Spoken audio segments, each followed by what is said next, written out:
President Trump signs bill ending record 43-day government shutdown. President Donald Trump has officially ended the longest government shutdown in U.S. history, signing a bill less than an hour after it passed the House of Representatives. The shutdown, which lasted 43 days from October 1st to November 12, came to an end after the House voted 222 to 209 largely along party lines. The bill funds the federal government through the end of January and extends SNAP benefits until September, while also guaranteeing back pay for furloughed federal employees, including air traffic controllers and TSA staff. The shutdown's resolution came after 8 Democratic senators broke party ranks, joining Republicans to move the legislation forward.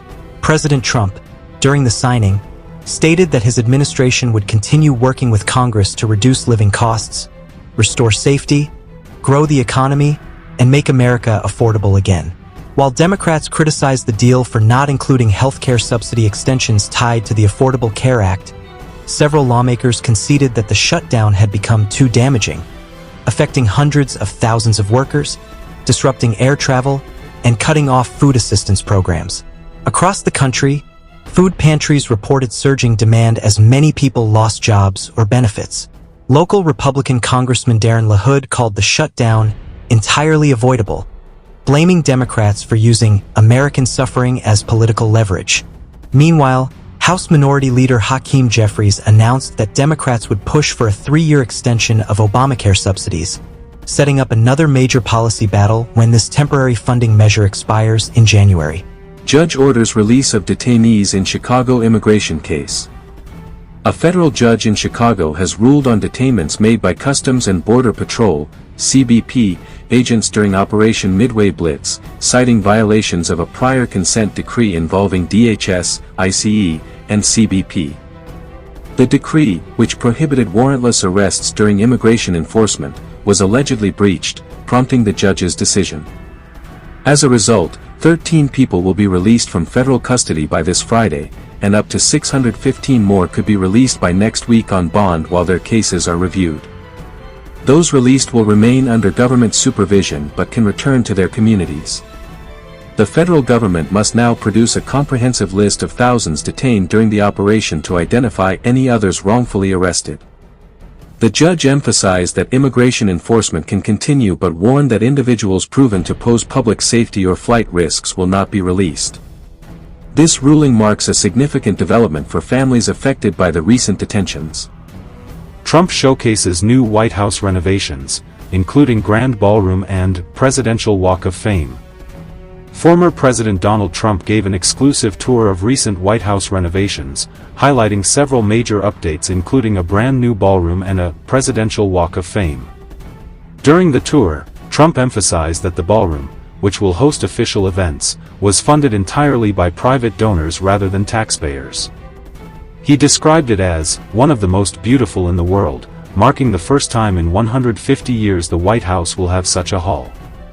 Trump also revealed a new feature, the Presidential Walk of Fame, displaying bronze plaques of past presidents, including Barack Obama and Joe Biden, whom he criticized as the worst president in U.S. history. The former president further showcased the redesigned Rose Garden and a restored reception room, originally renovated by Jacqueline Kennedy, which he said had been in poor condition.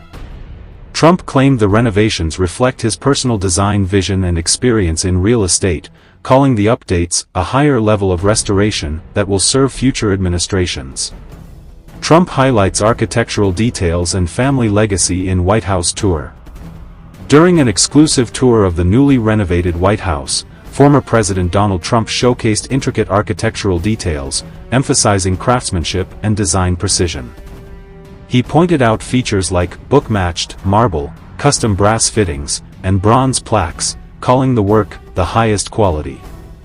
Trump attributed his eye for design to lessons learned from his father, a builder, and proudly discussed passing that attention to detail on to his children, Eric, Don Jr., Ivanka, Tiffany, and Barron, noting Barron's meticulous nature. The tour also revealed subtle modern touches, such as concealed sound systems and redesigned outdoor spaces, including improved press areas.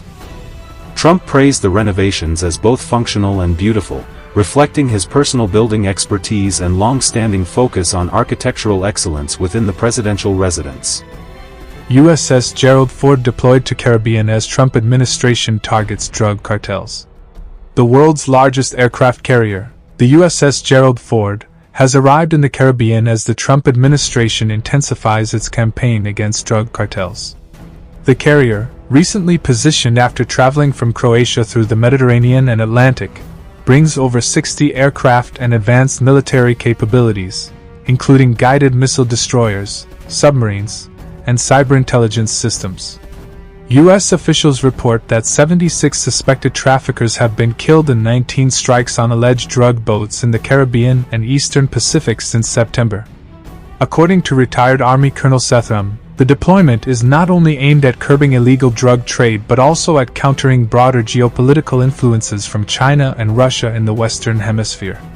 He emphasized that the move sends a strong signal to Venezuela, Cuba, Nicaragua, and other regional actors that the U.S. will enforce stability and security in the region, marking a strategic shift in America's defense priorities under the latest National Defense Authorization Act.